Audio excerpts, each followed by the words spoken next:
கர்த்தருக்கு ஸ்தோத்திரம். கர்த்தருடைய நாமம் மகிமைப்படுவதாக. என்னக்கோ நீரெந்தன் துணையாளரே, தாகம் தீர்க்கும் ஜீவ தண்ணீரே.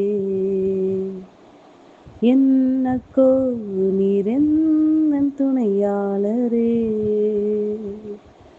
தாகம் தீர்க்கும் ஜீவ தண்ணீரே. ஆவியானவரே, ஆவியானவரே, ஆவியானவரே, ஆவியானவரே. பள்ளத்தாக்கில் நடக்கும்போது என்னை காண்பவரே, காலங்களெல்லாம் கூட இருந்து நடத்தும் ஆவியானவரே. என்னக்கோ நீரெந்தன் துணையாளரே, தாகம் தீர்க்கும் ஜீவ தண்ணீரே. ஆமென் இயேசப்பா. எங்களை அதிகமாய் நேசிக்கிற அன்பின் பரலோக தகப்பனே, இந்த நல்ல வேலைக்காக நன்றியோடு கூட துதிக்கிறோம், ஸ்தோத்திரிக்கிறோம். மட்டுமா எங்களை கிருபையாய் நடத்தி நம்முடைய அன்புக்காக நன்றி செலுத்துகிறோம் அப்பா. அப்பா, எங்களை மறுபடியும் கட்டுவிக்கிற தேவனே, உமக்கு கோடி நன்றி தகப்பனே. அப்பா, எங்களுடைய துணையாளராய் இருந்து எங்களுக்கு என்னென்ன தேவை என்பதை அறிந்து நாங்கள் நடக்க வேண்டிய வழியில எங்களை நடத்துகிற நல்ல தகப்பன் எங்களுக்கு இருக்கிறதற்காக கோடி நன்றிகளை எடுக்கிறோம் இயேசப்பா. ஆமென் ஆண்டவரே. எங்களுக்கு நல்ல துணையாளராய் எங்களை தவிக்க விடாதபடி, நாங்கள் திக்கற்றவர்களாய் விடாதபடி எங்களை ஆற்றி தேற்றி அப்பா ஒவ்வொரு நாளும் பயமில்லாமல் எங்களை நடத்தி செல்ல வல்லவராய் நீர் இருக்கிறபடியால் நன்றி செலுத்துகிறோம் ஆண்டவரே. உம்மை உயர்த்துகிறோம் அப்பா. எங்களை தாழ்த்தி வெறுமையாக்குறோம் இயேசுவின் நாமத்தில் பிதாவே, ஆமென். கர்த்தரின் ஆலோசனைக்காக சங்கீதம் 119 அதிகாரம் அதனுடைய 105வது வசனம்.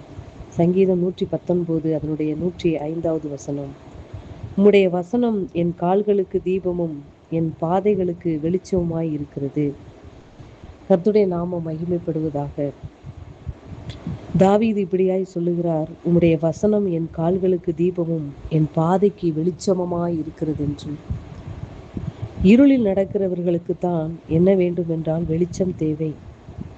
அப்போ உம்முடைய வசனம் என் கால்களுக்கு எப்படி இருக்கிறது என்றால் தீபமாய் இருக்கிறது. இந்த இருளான உலகத்திலே நான் வாழ்வதற்கு தேவையான வெளிச்சத்தை உம்முடைய வசனம் எனக்கு கொடுக்கிறது.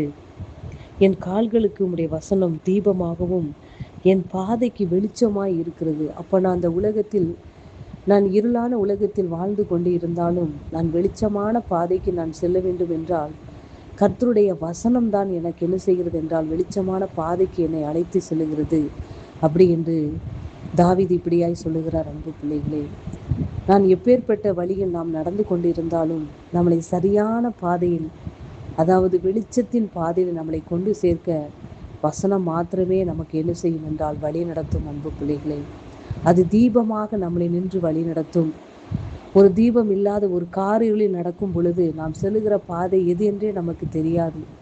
மேடு இருக்கிறதா, பள்ளம் இருக்கிறதா, இல்லை அந்த இடத்தில் குழி வெட்டப்பட்டு இருக்கிறதா, இல்லை கல்கள் குவிக்கப்பட்டு இருக்கிறதா, இல்லை சகதி போன்ற தண்ணி இருக்கிறதா என்று நமக்கு எதுவுமே தெரியாது. அன்பு பிள்ளைகளே, அப்படி காரிருள் இருக்கும் பொழுது நம் கரத்தில் ஒரு விளக்கு, ஒரு தீபம் நம் கையில் இருக்கும் பொழுது அந்த வெளிச்சமானது நம்மளை தீமையிலிருந்து, அதாவது நமக்கு முன்பாக இருக்கிற எந்த ஒரு மேடோ பள்ளமோ எந்த ஒரு பாதையும் நம்ம என்ன செய்ய முடியும், கவனமாய் நடந்து செல்ல அந்த தீபம் நமக்கு வழிகாட்டும். அன்பு பிள்ளைகளே, அதே போலதான் கர்த்தருடைய வசனமும் நம்ம இந்த உலகத்தில் வாழ்கிற அந்த பொல்லாத உலகத்திலே, பாவம் நிறைந்த உலகத்தில் வாழ்ந்து கொண்டிருக்கிற நம்மளை சத்தியத்தின் பாதையிலே நம்மளை நடத்த கர்த்தருடைய வசனம் மாத்திரமே நமக்கு வழிகாட்டும். அன்பு பிள்ளைகளை, எதை செய்யணும், எதை செய்யக்கூடாது, எப்படி நடக்கணும், எப்படி நடக்கக்கூடாது என்று அவருடைய வசனம் நமக்கு போதித்து நடத்தும். அன்பு பிள்ளைகளே, அவருடைய வசனம் தான் நம் கால்களுக்கு தீபம். அந்த பாதை, நம்முடைய கால்கள் எந்த பாதையில் பயணிக்க வேண்டும், எந்த பாதையில் பயணிக்க கூடாது என்று நமக்கு வெளிச்சத்தை தருகிறதே கர்த்தருடைய வசனம் தான். அன்பு பிள்ளைகளே, ஆகபடியினாலே அவருடைய வசனத்தை ஒவ்வொரு நாளும் நாம் படிக்கும் பொழுது அந்த வசனம் தான் நமக்கு வாழ்க்கையாக அமையும். அன்பு பிள்ளைகளே, வசனம் என்றால் வார்த்தை, வார்த்தை என்றால் இயேசு. ஆதியிலே வார்த்தை இருந்தது, அந்த வார்த்தை தேவனிடத்தில் இருந்தது, அந்த வார்த்தை தேவனாய் இருந்தது என்று நாம் வேதத்தில் படிக்கிறோம். அன்பு பிள்ளைகளே, அந்த வார்த்தையானவர் தான் இயேசு கிறிஸ்து. அவரை ஒவ்வொரு நாளும் நம் வாழ்க்கையில் ஏற்றுக்கொண்டு நாம் நடக்கும் பொழுது, அவருடைய வசனத்தின்படி நாம் நடக்கும் பொழுது, நமக்கு முன்பாக இருக்கிற இருள் எல்லாம் நீங்கி நம்மளை வெளிச்சத்தின் பாதையிலே, நன்மையான பாதையிலே நம்மளை நடத்தி செல்லும். அன்பு பிள்ளைகளே, இந்த நாட்களிலே எத்தனையோ ஜனங்கள் இருளின் பாதையிலே போய் கொண்டு இருக்கிறார்கள்.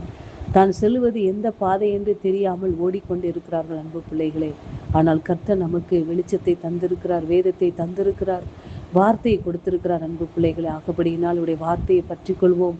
வார்த்தையை பற்றி கொண்டு ஒவ்வொரு நாளும் நம்முடைய வார்த்தையின்படி நடக்கும் பொழுது நம்முடைய பாதை வெளிச்சத்தின் பாதையிலே நாம் செல்லுவோம். சரியான பாதையிலே நம்மை நடத்தி செல்வார். நமக்கு வைத்திருக்கிற பாதையிலே கர்த்தர் நன்மையாய் நம்மளை வழிநடத்தி, நமக்கு விரோதமாய் எழும்புகிற எந்த இருளும் அசம்பாவிதத்துக்கும் எந்த ஆபத்துக்கும் நம்மளை விலக்கி காத்து நம்மளை பத்திரமான சூழ்நிலை நம்மை நடத்தி செல்வார். அன்பு பிள்ளைகளே, உடைய வார்த்தை நம்மளை நடத்தும். அந்த வார்த்தை நமக்கு வெளிச்சமாய் இருக்கும். அந்த வார்த்தை நம்மளை வாழ்க்கையாய் இருந்து நம்மளை காப்பாற்றும். அன்பு பிள்ளைகளே, ஆகுபடியினாலே வார்த்தையை பிடித்து கொள்ளுங்கள், வார்த்தையை வாழ்க்கையாக்குங்கள், வார்த்தையாய் வாழுங்கள். கர்த்தர் உங்களை ஆசீர்வதிப்பாராக. ஆமேன்.